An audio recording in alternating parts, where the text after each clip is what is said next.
One more time, welcome everybody. I'm Dave Elkis, president of TBLOA, and I'll be taking you through tonight's training along with Wayne Gebline, who is currently skulking somewhere in the background. He'll chime in every once in a while. I'm going to get the slides up so we can get started.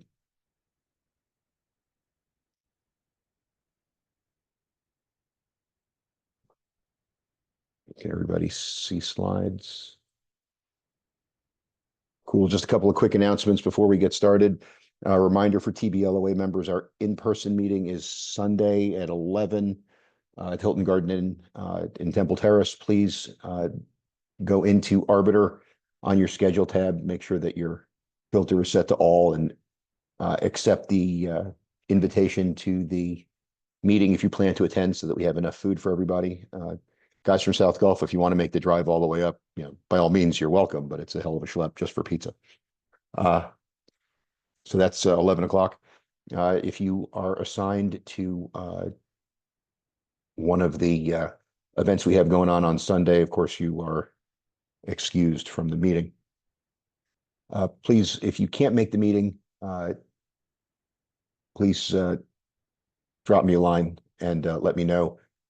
We will have our rule books available for pickup there. So I will not be mailing out rule books because they cost $3.50 to mail each one, and I'd go broke if I had to mail them all out. So please try and get to the meeting. If not, we'll definitely have them at the high school and youth jamborees available for pickup on the 8th and the 15th of February.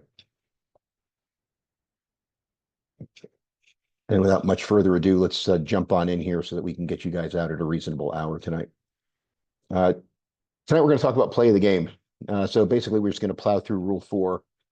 And we're just going to go through that stuff. We'll take a quick note of face-offs and some crease play stuff, and we'll just keep plowing through that stuff as quickly as we can. It should be a good refresher for everybody.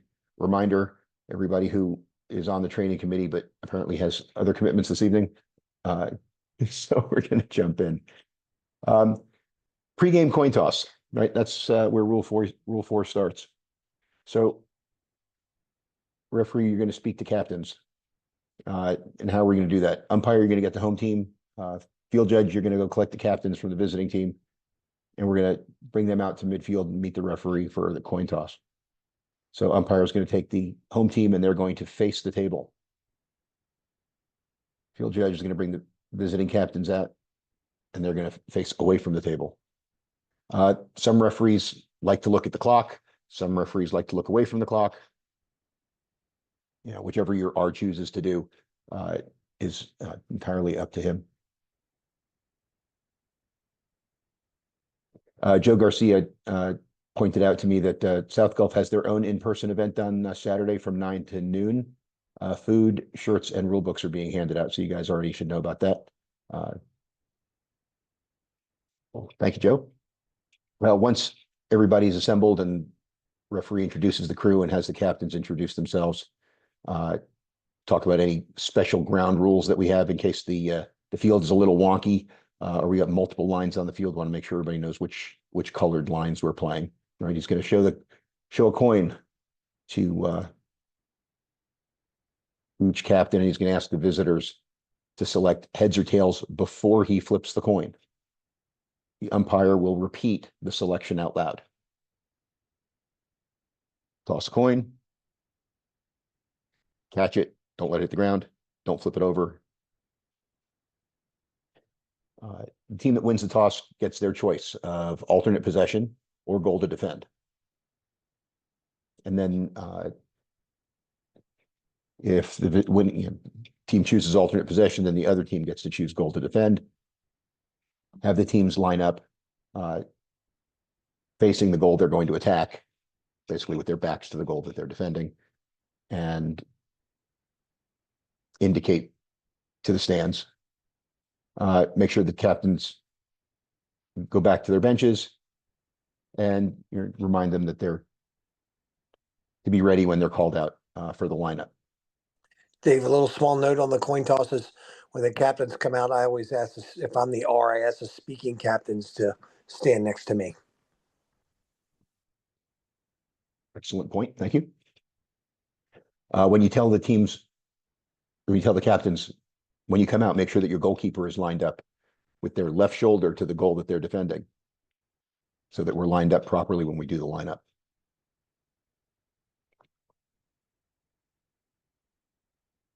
So now we're going to get those guys out for their lineup.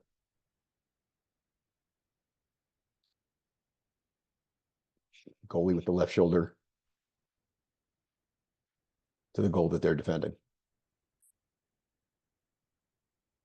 Referee makes his final remarks to the teams. Goalies touch up, and we take our spots. Referee becomes a single. Umpire becomes the lead left. The field judge becomes the wing right. Has his hand up and surveys the field until everybody gets set. And we're ready for our first face-off.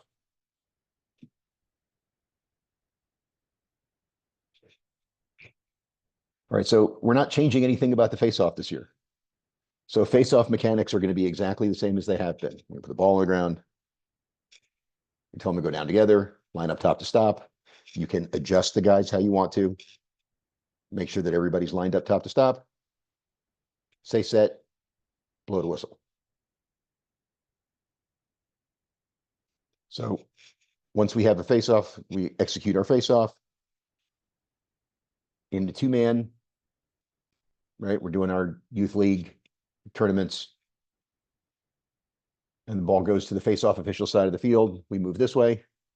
Just a quick note that if we're doing a two-man game and we have a face-off violation, in this scenario, right, we'd want well, in general, we want the trail official to take the restart if we are in a two-man game. Whoever's the new trail is going to take the restart to make sure that the lead has an opportunity to get down to his goal. Now, same thing, ball's going the other way. This is how we're going to move. For three-man, it's a little bit different. So if we have a face-off violation in three-man, we want the single to take that restart.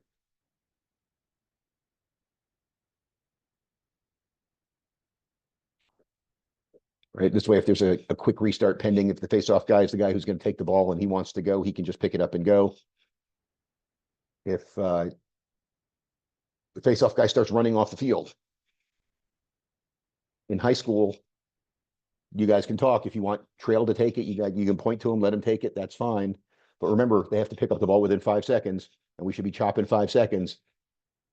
They shouldn't be running a guy out of the box to pick up the ball. It takes entirely too long, right? Either that face-off guy should be taking it or one of the wings should be taking it.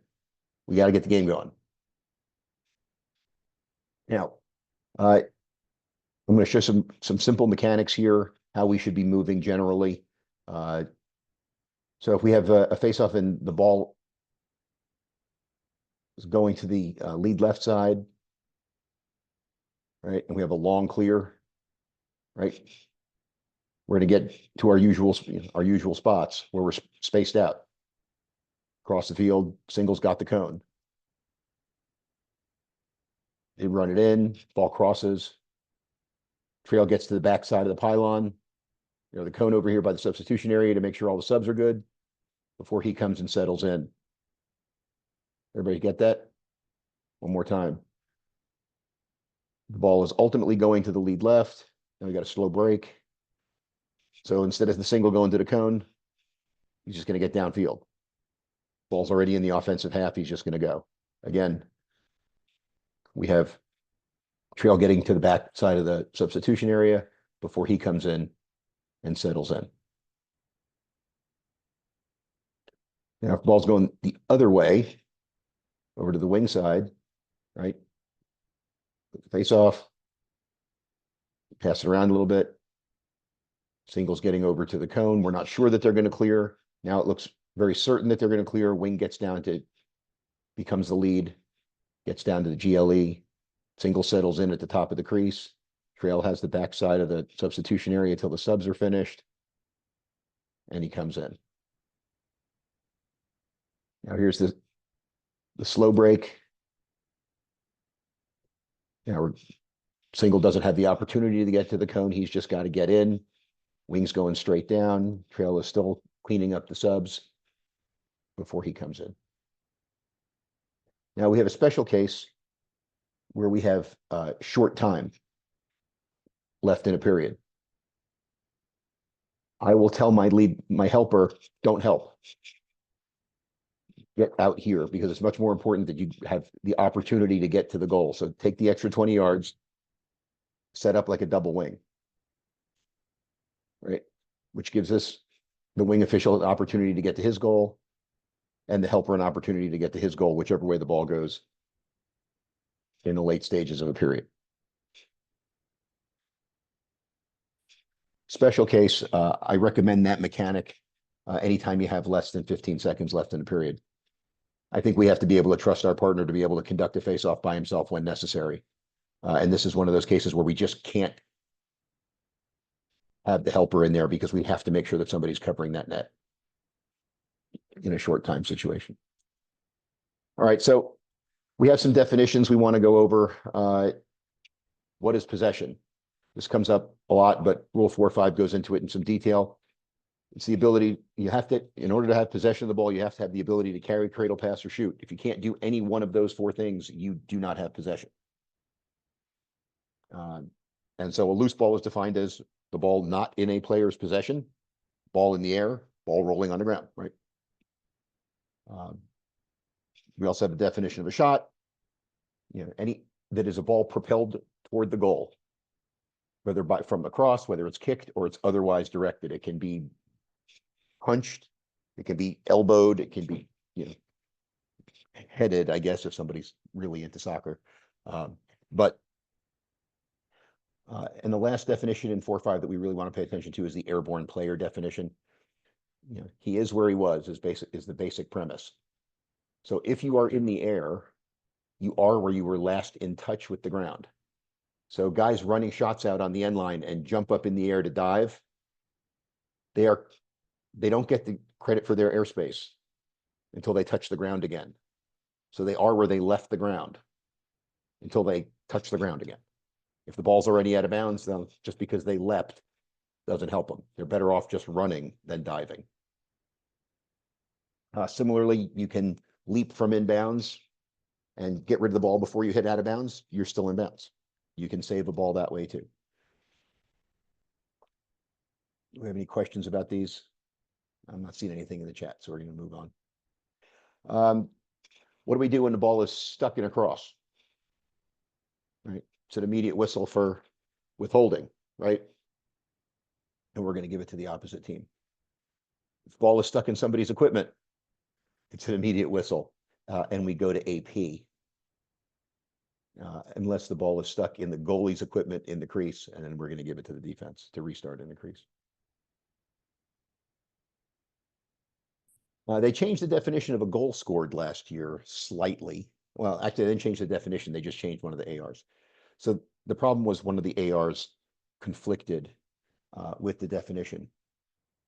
In high school and youth ball, the definition of a goal is a loose ball completely passing from the front through the imaginary plane formed by the goal line and the pipes. So the ball has to be loose when it breaks the plane and completely crosses the goal line. So it used to be that if goalie had the ball in his stick, stuck it in the net while he's holding it, wasn't a loose ball, not a goal. But if he dropped the ball, it would be a goal. But in that case, the ball wasn't loose when it broke the plane. So you may see this at youth ball where a goalie pulls the stick back and it rolls out into the net. But if the stick was in the net when it rolled out, it is not a goal. It is turnover and it's awarded to the offense. It's basically a specialized form of withholding at that point. If, however, it rolls out in front of the goal line and then crosses the goal line, that is a goal. There are 15 reasons why we wouldn't count a goal. The most common being there was a crease violation. We had a whistle blow for whatever reason. Coach called a timeout before the guy shot the ball. We have an inadvertent whistle. That happens sometimes. We realized the offense is offsides even after the ball went in the net. Trail finally finished his second count, and it was like, yeah, offense was offsides, no goal. We ended up doing a stick check on the goal scorer to find his cross is illegal. And the most common is the crease violation, but we have, now that we have buzzer beater shots, where guys are releasing the shot just after the horn, and goalkeepers aren't helping us out, and we have to wave those off. So you'll find all of these in your rule book if you care to dig into it. Any questions about why we don't count goals? I hope not. Okay, cool. Offside. You'll hear everybody at every tournament going, they only have two back. They only have two back. They're offsides. We just don't care. I fail to see how having two guys at the other end of the field is an advantage. So we only count forward anyway. If you have more than 6 in the offensive half of the field or more than 7 in the defensive half of the field, based on where the ball is at that moment, then you're offside. Make sure we're always counting trail. After the subs are done, first thing you do, get in, count the offense. Then count the defense. Single in transition has the first offsides in a 3-man crew. Trail has the second offsides, right? Sometimes single has the opportunity to count because it's a nice slow clear and it's very settled and everything comes over nice and slow. Sometimes single's got to go because we had a fast break, and trail, it's all on you. Sorry, but we got to make sure that we're counting. I guarantee you, if somebody's offsides, there'll be a coach screaming they're offsides, they're offsides. Just because they're screaming they're offsides doesn't mean they are. Coaches make mistakes in counting too, and just because they count once, we still have to count twice.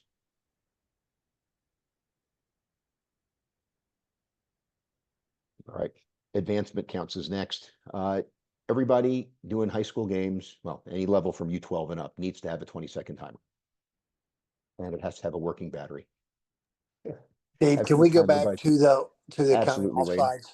So Yes, I sir. have a scenario. So you're counting 1, 2, 3, 4, 5, 6, but you saw a guy run off before you finished your count, and a goal is scored. Are we allowed to take that goal off the board if you recognize that they had 7 on the side of the field, but they scored the Yep. goal before you blew your whistle? Absolutely. That's one of the reasons we take goals off the board. Especially if it was a fast break scenario, right? And sometimes we can't finish counting twice in the amount of time it takes them to pass the ball up the field and score. So yeah, if the offense was offside, the goal does not count. Absolutely correct. All right, back to the 20-second timer. When a team obtains possession in their defensive half of the field, they have 20 seconds to get it over the center, get the ball over the center line. When the defense gains possession of the ball, everybody yells reset. And in a 2-man game, trail has the 20-second count. In a 3-man game, single does. The 20-second count is satisfied when the ball breaks the plane of the midfield line, whether it is in possession or in the air, or rolling on the ground. However, the ball breaks the plane of the center line, right? We're going to satisfy that 20-second count. If your timer goes off before the ball crosses midfield and the ball is in possession, we're going to blow a whistle. If the ball's loose, you might have a play on if you think the other team has an opportunity to pick it up and make a play. But it's going to be a quick play on and then whistle and a failure to advance. Tap yourself on the head.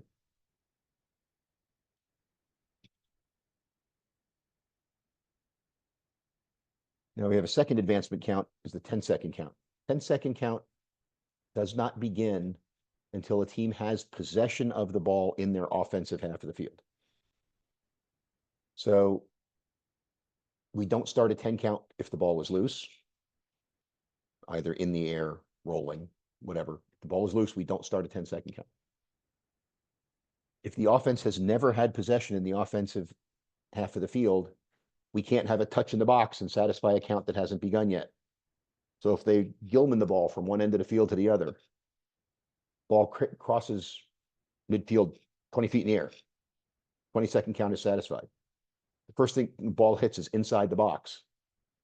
We still don't have a touch in the box because they have not started a 10-second count yet. You can't end one that hasn't begun. Once the offensive team gains possession in the offensive half, that's when a 10-second count begins. If the first time they obtain possession is in the box, great. It starts and ends simultaneously. Even if it rolls through the box and they pick it up in the alley, we're going to start a 10 count in the alley. That was a rule change 2 years ago. So this is a visual 10. We're chopping. If you're lead in a 2-man game or single in a 3-man game, you are chopping the 10-second count till the ball gets into the offensive goal area. All officials are responsible for saying the ball is in the offensive area. It's a hand up and then back down. Keep your hand up. Make sure single, who's doing the 10-second count, sees you. Trail, if you're the one who's picked up the guy coming in the back corner of the box, put your hand up. Say he's in, ball's in, touch. Indicate to your partner that he's in. Keep your hand up until your partner sees you. Right? We want to mimic and mirror that signal. Everybody should have their hand up, and then we chop down. Until we have one of these, and the ball has entered the box and we have a chop, there is no over and back. So 20-second count's been satisfied. Team picks up the ball in their offensive half and immediately steps over the midfield line. It's not over and back. Over and back doesn't attach until we've had a successful 10-second count satisfied. Okay, so once the ball has entered the offensive box, we've had a chop and it's in. Now over and back is attached. In order for it to be over and back, the ball has to have been both last possessed and last touched by the offensive team, and it has to not be a shot. So if the defense deflects a pass and that's what causes the ball to go over, it's not over and back. If the defense bats the ball and it goes, the defense is the last to touch, we don't have over and back. If we have a shot that caroms off a pipe and whistles all the way back to midfield, we don't have over and back because it was a valid shot. There's technically no possession once that ball hits the pipe, or we have a valid shot. So there's considered to be no possession there. If the original offensive team picks it up in their defensive half after a valid shot, they get a fresh 20 to clear. And then they have another 10 to get it in. Dave, I'd like to, as an R, talk to my Yes, sir. crew before the game, and if it's going to be an over and back, I want the person yelling yes, yes, yes. If someone saw a deflection, or if it was off the defense, I want them yelling no, no, no. Those are the two commands that I like. I know some people have heard them say hot, but that sounds like not to me. So I like yes and no. I don't know if anyone else has any different verbiage, but that's what I like to use. I also like yes and no. I used to be one of those guys who liked hot because I was able to yell it better, but it sounds too much like shot. I agree there. Some people find it easier to yell yep than yes. That's also fine. We had a question, what about if the ball hits off the goalie? Yeah, if the ball hits off the goalie and made it all the way back to the midfield line, we might have to check the goalie for a concussion because it probably hit off his head. So we might have a stoppage there. But yes, that would be also a situation where we had a valid shot. Somebody asked, yes, it's similar to the basketball rule. If it's touched last by the defense, we don't have over and back. That's a correct question. It's a correct statement and demonstrates great understanding. All right, so if we do have an over and back, as the ball is approaching midfield, trail, this is your call. Right, ball is zooming back towards midfield. Get yourself to the midfield line. Camp yourself on the midfield line and look right down the line. Take a peek at the defensive half to see if there's going to be a possibility for the offended team to pick it up and go cleanly. If there's a whole bunch of guys there, you're probably not going to have a play on, but you've got your arm up in a silent play on motion, waiting for the ball to get there. The ball never gets there, you strap your arm. If the ball does get there, and you know there's no chance for an easy pickup, just kill it. Immediate whistle, signal over and back, and start going the other way. In a 3-man game, it's singles restart. So single, you've got to be coming back up to get that restart. And we want to try and get it quickly, but we don't want to be fast. Right? We don't be too fast. We don't want to be in a situation where in a 3-man game, trail has signaled over and back and then blows the restart. And now he can't cover the goal because the guy's faster than he is, right? So signal over and back, you got your whistle, over and back, point, start running, right? Get yourself down to your goal. Single's coming up. Single's going to take that restart. The restart is at midfield. It's not wherever the ball rolled to. The restart comes to midfield because that's where the foul occurred. And that's where you were stopping it. Even if you let the play on go for a couple of seconds, if you have to kill it, we restart it at midfield. This is the exception to the we start it where the ball was when we blow the whistle. This is the one exception to that rule, right? So we're going to bring that restart back to midfield, and we're going to restart from there. Dave, I have two things on the over and back. If you're the trail and you're camped on the midline, you have to be looking for monkey business. The offensive attackman and the defensive player will be jockeying for position with the defender trying to keep the ball on the offensive half of the field, which he can do with his stick. They should be teaching the defensemen to turn their stick over so the ball doesn't land in their stick. They're not allowed to possess it and then flip it over and drop it onto the offensive half of the field. But also, sometimes an attackman will push a defender, or a defender will push an attackman. So if they step off sides, you have to see who was offended and who was doing the offending. Right. And to that point, the best place to see that is with yourself straddling the midfield line. If you're looking straight down the midfield line, ball's coming in your peripheral vision, right? You're looking down the line. You'll see a push. You'll see somebody step on the line. You'll see if he was pushed because you're looking right down that line. And So position. that looks good for your crew if you're straddling that line in, because there's no one that can question your call. Well, they may question it, but it makes it really hard. As your partner, something that, we've already turned the ball over, right? We're going the other way. Somebody is screaming, new trails coming up going, coach, he was right on the line. Like ends the discussion. The coach wants to question it. He was right there, coach. I'm not even gonna, I'm just gonna shut him up and keep on going.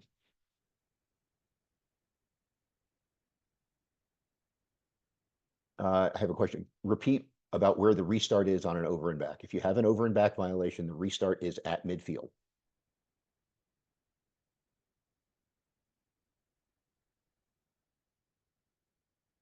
Okay, we're going to move into a little bit about the crease, right? We all know goalkeepers have privileges within the crease. If he is in contact with the crease, right? He's got to be somehow in contact with the crease. Well, what are those privileges? He can stop the ball with his cross or his body in pretty much any manner, except grabbing the ball. He can bat it with his free hand. As long as his hand is open, he can bat it. He can't catch it. He can't pick it up. No opposing player may make contact with the goalkeeper or the portion of the goalkeeper's cross that is within the goal crease. Right? If any part of me as a goalkeeper is in the crease, I am not touchable, whether with cross or with body. I can't be body checked, and you can't stick check the portion of my stick that is inside the cylinder. But as far as my body is concerned, you can't touch me.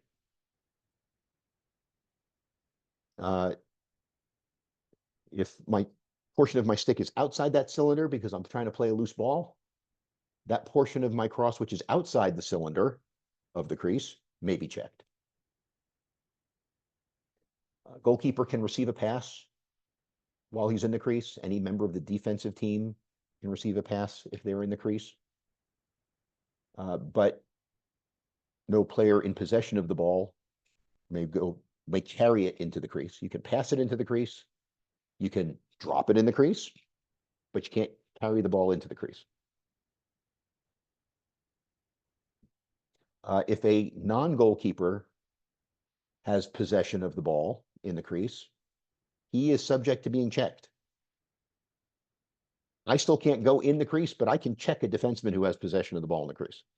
As long as I don't touch the crease or the ground inside the crease, I can check that guy. Non-goalkeepers do not have protections of the crease.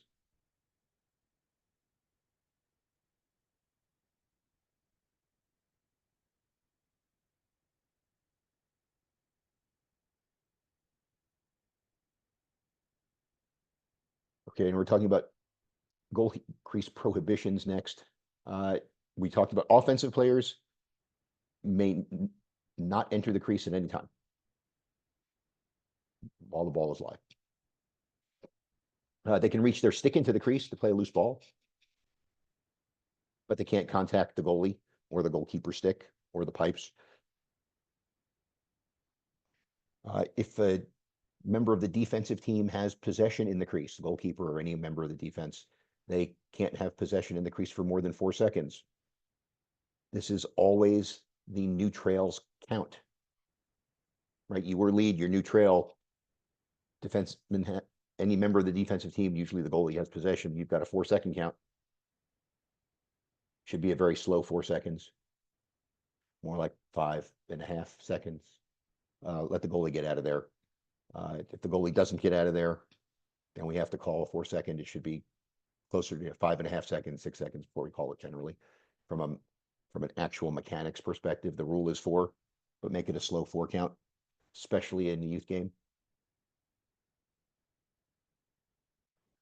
If we talked about this previously, but if a member of the defensive team carries the ball into the crease, the official name for that violation is illegal reentry of the crease, but it is more it uses the same signal as over and back. It's out and in. It is not in and out. It's out and in because you were outside the crease and you went in the crease. It's out and in, not in and out. And the other thing is that only goalkeepers may be in the crease with the perceived intent of blocking a shot. So we've all been around the game long enough to know that, you know, defensemen can move through the crease, and if they're playing their attackman, they're clearly playing their attackman. But if a defenseman jumps in the crease to try and block shots, at the high school level and below, it is a foul. It is a conduct foul the first time it happens. And unless a shot is already in the air, it is an immediate whistle because it's a safety violation. And it is and because somebody else had possession, you can have a flag and it's going to be a 30-second foul. If the ball was in the air because a shot was taken, right? Now we have a play on for that conduct foul. We're going to let the shot come to its natural conclusion. If the goal is good, it's going to wipe out the conduct foul. If, on the other hand, the shot misses, it was a loose ball conduct foul. We're going to award the ball to the offense in the alley. GLE. If it happens a second time by the same team in the same game, it is a releasable unsportsmanlike conduct foul on the player, which is it's a flag down, whether the ball's in the air or not. It's a flag. If you catch it before the shot, it's still a flag and an immediate whistle because we don't want that guy taking a shot. He doesn't have a throat protector. He is not a properly equipped goalkeeper. It is a safety violation. I've never had it happen twice in the same game, only once. Because usually if it happens once, some coach is screaming at some kid about it or screaming at you because he doesn't know the rule. It is a personal foul and it does count towards personal foul time, but it is a releasable unsportsmanlike conduct. It is considered the repetitive offense of a technical foul. So, right, if somebody repeatedly commits the same technical foul, you can escalate it to a releasable unsportsmanlike. With this particular foul, it happens the second time. There's no leeway there. It's the second time it happens, it's an unsportsmanlike conduct foul. They do not want non-properly equipped goalkeepers in the crease. Somebody asked me about goalie interference, and no, that's a penalty discussion. That's not a play of the game discussion. So we'll cover that when we talk about technical fouls. We're not going to talk about that tonight. Right. So we just went over that whole thing. Only properly equipped goalkeeper.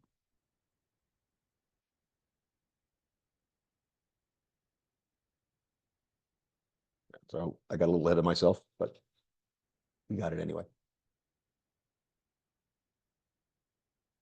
All right. Officiating crease violations.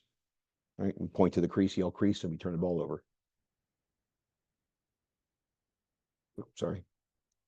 right? So the offensive team may not physically touch the crease, the line of the crease, any space inside the crease. The cross doesn't count, but feet do.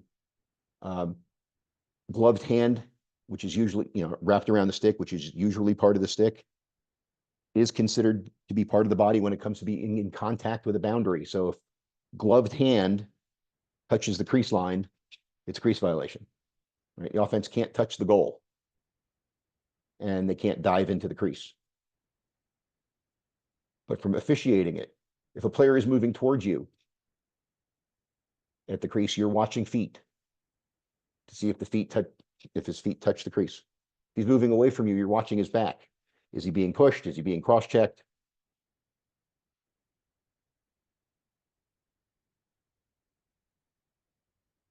And then did the player dive? So an attacking player who becomes airborne of his own volition and lands inside the crease cannot score.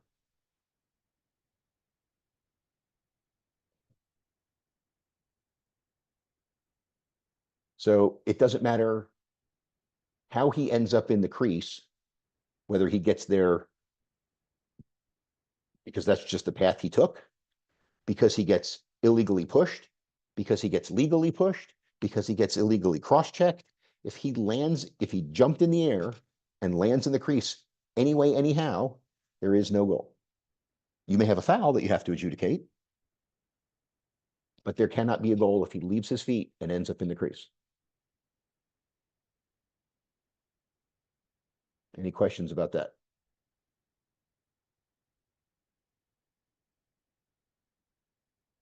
All right. Next up, we have restarts. Dave, can we go back one slide? Yes, sir. Because I want to go over something. I was watching Scott Davey at IMG last weekend. He had a perfect call. So he had there was a loose ball out in front of the crease. The goalie had it clamped on top of the ball, but it was not in his crease. He didn't have possession, and a defender legally checked an offensive player into the crease. He put his hand up for a play on, the goalie scooped it up, and it went the other way. But you can be legally checked as an offensive player and land in the crease for a violation.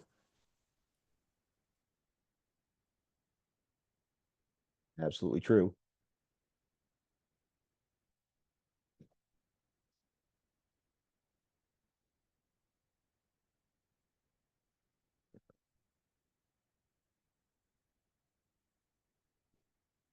Okay, restarts. We have two different types of restarts. We have what we call slow traditional restarts, where we're going to make sure that everybody is 5 yards away from the ball carrier, offensive players, defensive players, everybody's 5 yards away.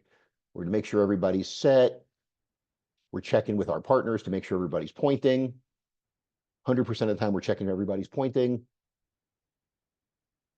right? Goalkeeper's in the crease. Everything's good. So that's going to be coming out of a timeout after we have a time-serving foul, a loose ball technical on the defense in the goal area. We have to move the ball out to the alley. And within 5 yards of the special substitution area. They even made a rule change this year to specify that any restart within 5 yards of the substitution area is going to be a slow restart and going to be moved 5 yards in. Now, other restarts, we're going to have quick restarts, right? We have a loose ball pushed and stays the same way, and it's outside the goal area. Defended team picks it up and is ready to go. We're going to go, right? The goalie's out of the cage because it was a shot out of bounds or a goalie chased a loose ball. He gets his 5, but we want to be quick. But again, we don't want to be too fast. We want the game to flow, but we don't want to put our partners at a disadvantage where they're in a bad spot, right? We want to make sure that we are ready to officiate on a quick restart. So here's that new rule. We talked about it during session 1, 422 Article 4, any restart within the confines of the table area or within 5 yards on either side of the table area shall be 5 yards onto the field from the sideline. So halfway to the wing, we're going to move him in from the sideline and restart there. So what constitutes a quick restart? Well, in a quick restart, we are not requiring the defensive team to be 5 yards away from the ball. We are requiring the offensive team to be 5 yards away from the ball. But if a defender is within 5 yards, as long as he provides a clear path to the goal and establishes a 5 yard separation before he plays the guy, then we have a good restart. So here's an example of a good restart on the end line. Orange is offense, black is defense. Notice black is within 5 yards of the ball. At the whistle, he yields a path to the goal, generates a 5 yard separation, and then comes back and is hoping for some help from the crease, obviously, from his crease defenseman. But he doesn't play the guy till he. Now here's a bad restart. Sorry, I got ahead of myself. Here's the bad restart. Same situation, but the defender plays him right away. Never didn't give him a clean path to the goal, and played him without generating a 5 yard separation. We're gonna have a flag down there. We used to call it delay a game. Now we call it illegal procedure. It's going to be a flag down for an illegal procedure technical foul as soon as he plays him right there, because he never established a 5 yard buffer zone. Now, he can stay within 5 yards if he doesn't play him, and he could run all the way down the field with him at 3 yards if he doesn't play him. But as soon as he plays him without ever having generated a 5 yard separation, that's when the foul occurs. It could be 30 yards downfield from the restart. So you have to keep an eye on that when we have quick restarts. And you know that the defender started within that 5 yard area. So here's one more time, that bad restart. You also see it a lot when you have quick restarts near the midfield. So we just had an over and back in a 2-man game. Trail called it, sprints down, new Trail's doing the restart. Okay, so here's an example of a good restart. Yields a path, gets 5 yards of separation before he plays him. Yields a clear path to the goal, generates 5 yards of separation before he comes back and plays him. That is a great restart. You'll see it a lot also after faceoff violations. Here's an example of what a bad restart might look like. Generates the 5 yard separation, but never gave him a clear path to the goal. But note that the violation doesn't occur until right there, because he never gave him a clear path to the goal. So you may end up with that illegal procedure foul way downfield.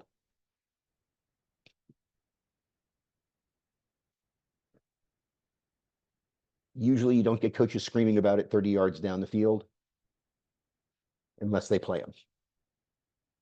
Here he didn't play him for 30 yards. Technically, it's a violation. Was he actually disadvantaged? You'd know better looking at it on the field than a couple of dots here. Any questions about those?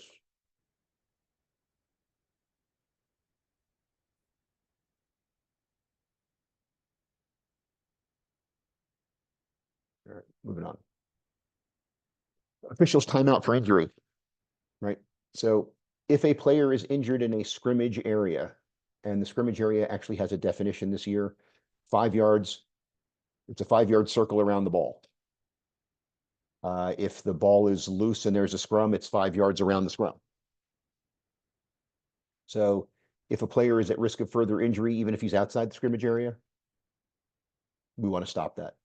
If you see a guy's leg going the wrong way, stop play. Somebody looks like they are knocked out, stop play. If you see somebody who is bleeding, they are considered injured and they have to go. They have to leave the field to play.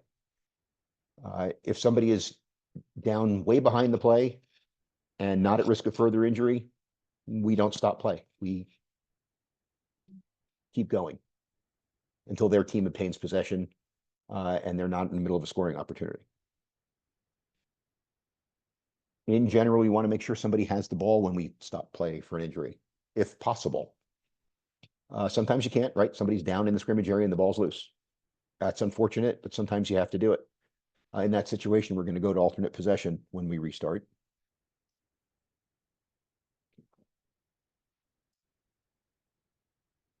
But if you can, and the guy's outside the scrimmage area, try and wait for, you'll hear people, somebody, player down.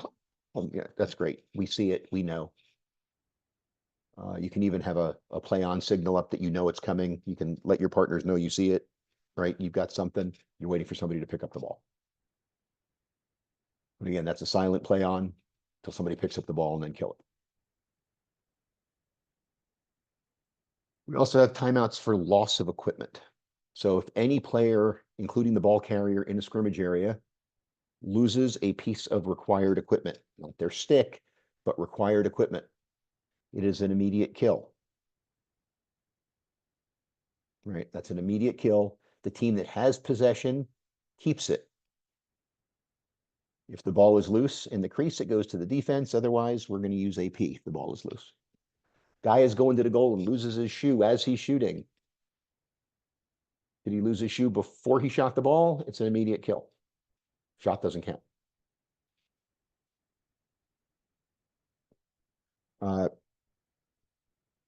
Now, if player loses his required equipment outside that scrimmage area, then it's a delayed whistle. Now, if the goalie is in the crease and his stick or other equipment comes loose, it's an immediate kill. If the goalie is outside the crease, we treat him like a field player. So if he's outside the scrimmage area, it will be a delayed whistle. Player pops a chin strap. Stop play.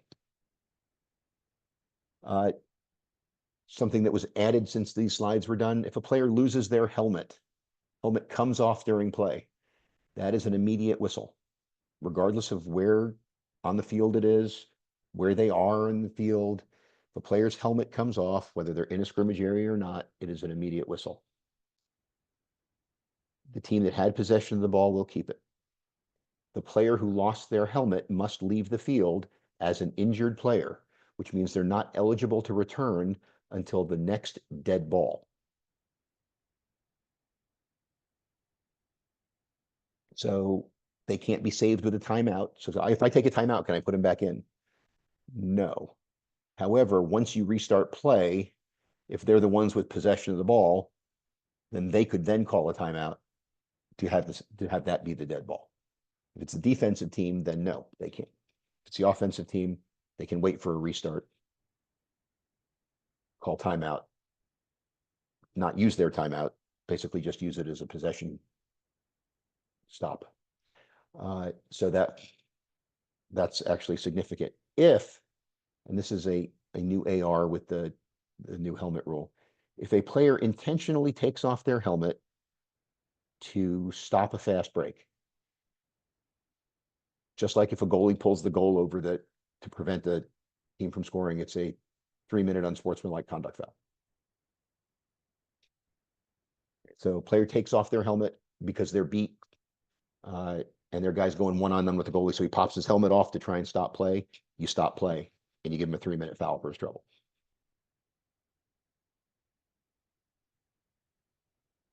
I don't see any questions in the chat about that. Any comments there, Wayne, Mike?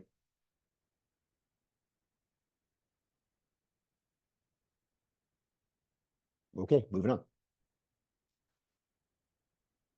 Okay, stalling. The old get it in, keep it in. So during play, every team in possession of the ball has an obligation to go toward the goal and make an attempt to score. Even if they're man down, they have an obligation to go to the goal. So if a team's been running offense for a little over a minute and they're making no attempt to actually score, they're just passing the ball around. If the ball is outside the attack area, the defense does not have to play them for you and your crew to determine that it's a stall, and you put a stall warning on. Tell them to get it in and keep it in the box. If, however, they're passing the ball around inside the box, the defense does actually have to play them to get that stall warning. In the last 2 minutes of a game, a team who is leading by 4 goals or fewer gets an automatic get it in, keep it in. As soon as the clock hits 2 minutes and they have possession of the ball, we have a get it in, keep it in situation for the team that's ahead by 4 goals or fewer. But in the balance of the game, if you decide a team is stalling, try not to trap them. Don't put the stall on as soon as they touch it in the box. Do it when they're at X, or do it when they're way outside the box and tell them to get it in. We don't want to have a situation where the guy jumps it, running, and as soon as he touches the corner of the box, you say get it in, and he runs right out. Right? We don't want to do that. We don't want to put him in a tough spot. Anything else you want to add on that, Wayne? No, I think your last point was really good. You want to set them up for success if you're going to put on a stall. So make sure someone's not standing right on the line. You want to either have them deep in the box or at X, or outside the box, and then have an opportunity for the 10 seconds to get it in. Right? That's a luxury you don't have when the clock says 2 minutes. So from a game management perspective, when you know that get it and keep it in situation is coming at 2:30, say something to the coach. Hey, coach, this score holds. You have a get it and keep it in at 2 minutes. If you have a face-off going on inside of 3 minutes, tell the face-off guy. Tell as many people as you can. Let them know. We're not trying to trick anybody or trap everybody, but it's the rule. If they know it's coming, they can at least be prepared. Hey, we warned you it was coming. The fact that you decided to stand with 1 foot in and 1 foot out and make us make a choice, probably a bad play on your part. There is actually a ruling for that. If anybody cares, we can talk about it another time. We've made it through Rule 4 in less than an hour. How about that?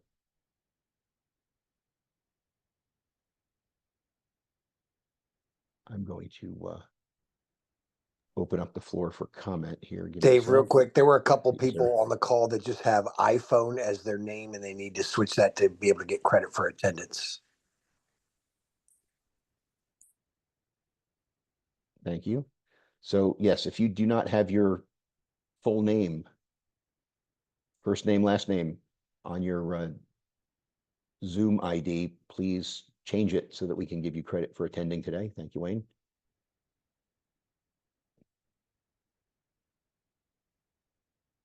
The floor is open for questions. If anybody would like to ask a question, you can unmute yourself and ask.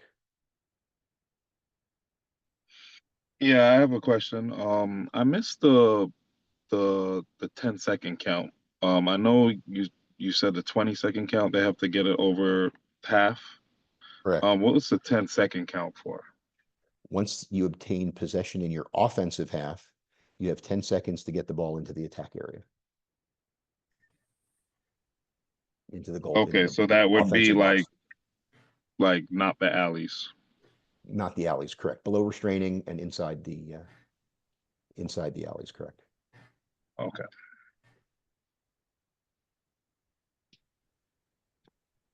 Mr. David, Sir, the 20-second timer, is that used for the 10-second to the attacking box? it is not. Okay. What is it used for? Sure. The 20-second timer is used for the defensive clear, right? Clearing the defensive half of the field. It's also used for 20 seconds to substitute when you ever hear the referee go timer on when you're playing, that's the 20 seconds you have to substitute after a penalty's been announced. It's 20 seconds you have to substitute once the ball gets to the center X after a face-off. All right. Thank you.